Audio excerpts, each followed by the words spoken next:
Dentro de la norma actual creo que consumo menos que el promedio. Suposo que sí, perquè al final vivim en una època en la que el tema material és important i sí, suposo que sí. Yo consumista nada. No me considero consumista. No. No. Sí. Menos de 100 seguro, o menos. Tendente a cero. 100 euros. 100 euros. ¿Acostumbras a comprar? No gasto al mes, no. No llego ni a en promedio 80, vamos. Diferente, en ambas. A botigues de barri.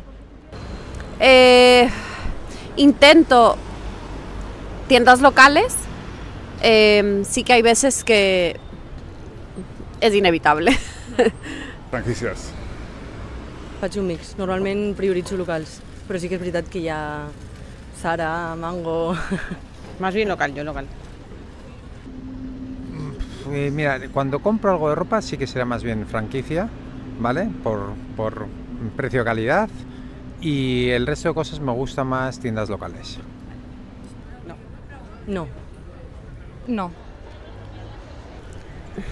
Lo he hecho, pero no tanto como quisiera. No. No. Una tienda local. Local. Local. Prefereixo una botiga local per donar suport a les botigues del barri. Definitivamente local. O sea, cuando voy a una franquicia es porque necesito comprar algo y en ese momento no tengo dinero y necesito algo barato. Pero si no, definitivamente elegiré una tienda local. Es menos la franquicia y la comodidad, ¿no? Y la comodidad tengo con la franquicia, la verdad. Una local.